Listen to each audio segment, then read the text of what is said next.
चलिए, तो आज अखिल भारतीय स्वर्णकार संघ की बड़ी बैठक आयोजित की गई पटना के विधान परिषद के उप सभागार में। और निश्चित तौर पे पूरे प्रदेश ही नहीं, पूरे देश भर के स्वर्णकार भाई इस कार्यक्रम में सीधे तौर पर मौजूद थे। अब हम सीधे तौर पर जानेंगे नेशनल प्रेसिडेंट अपने साथ। सर, आज के कार्यक्रम को लेकर क्या कुछ कहेंगे? कितनी जो पहले से संकल्प आपने तैयार करके लाया था वो कितना पूरा होता है? मैं नेशनल अध्यक्ष अखिल भारतीय स्वर्णकार संघ कश्मीर सिंह राजपूत आपको बताना चाहूँगा कि पहला संकल्प तो हमारा यह था कि स्टेट की नई मैनेजमेंट तैयार की जाए। वो बहुत ज़रूरी थी कि आप पिछले कुछ समय से वो काम उसका विधिवत चल नहीं रहा था। एक तो वो हमने आज कंप्लीट की है। दूसरा यह है कि उसमें कुछ प्रॉब्लम आ रही थी जो सुरक्षा संबंधी, थेफ्टिंग संबंधी, जो चोरी संबंधी होती है उसके ऊपर विचार करना था और जीएसटी पर करना था, हॉलमार्किंग पर करना था। इन बातों पर विचार विमर्श किया गया। सब लोगों ने अपने अपने राय रखी, जिसमें सबसे गंभीर बात है कि बिहार में जहाँ तक सुरक्षा का संबंध है वो तो ख़राब है, उसके साथ साथ पूरे देश में भी ख़राब है, ख़ास करके स्वर्णकारों के साथ। क्योंकि जो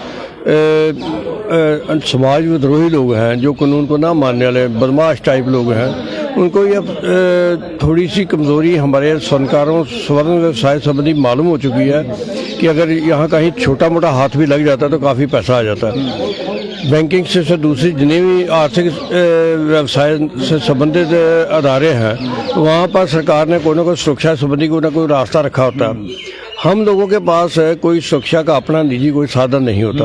अगर हम लेना भी चाहते तो वो कानूनी दाव पे इतने लंबे हैं कि वो हमारे कभी कोई अपना शस्त्र वगैरह लेना होता अपनी सुरक्षा संबंधी, तो वो जब तक हमें मिलता तब तक बहुत देर हो जाती है।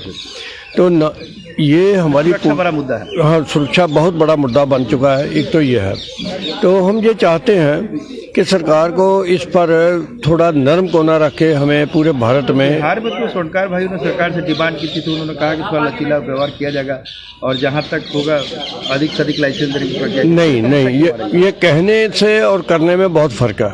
कथनी और करनी में जो डिमांड हुई थी उस पर पूरी नहीं, वो कहते हैं हम ये करेंगे वो करेंगे, लेकिन जब वहाँ हमारे लोग जाते हैं तो उनके सामने इतनी क्लैरिकल बातें रख दी जाती हैं, वो बस वो घूमते घुमाते ही रहते हैं। तो एक तो ये है। दूसरा है कि जो हॉलमार्किंग है उसके ऊपर सबसे बड़ी प्रॉब्लम ये है कि जो मशीन जो जितनी भी है वो बने हुए जेवर की कोई ऑथेंटिक उसकी प्योरिटी नहीं बता सकती और ज़बरदस्ती हमारे गले में मढ़ा जा रहा है, जबकि हम पैसे देकर उसको प्योरिटी करवाते हैं, कारीगर हो या व्यापारी कोई भी हो। तो वो अगर वो पैसे देके करवा रहे हैं तो जो पैसे लेके उसको कर रहे हैं, जिसमें से गवर्नमेंट का भी कोई हिस्सा होता है, ये भी सच्ची बात है, उसमें से कुछ इनको भी मिलता है। जब सरकार भी उससे हिस्सेदार है, वो जो शोरूम बनाए हैं इनके सेंटर है हॉलमार्किंग के, तो टेस्ट तो वो करते हैं, वो करके हम उनसे उनकी यकीन पर अपने शोरूम में रखते हैं या हमारे छोटे सुनार जो वो देके आगे बेचते हैं। तो ये क्या करते हैं कि उसकी अगर प्योरिटी में कोई चीज़ में फ़र्क आता है तो जिम्मेदारी बन जाती है दुकानदार की।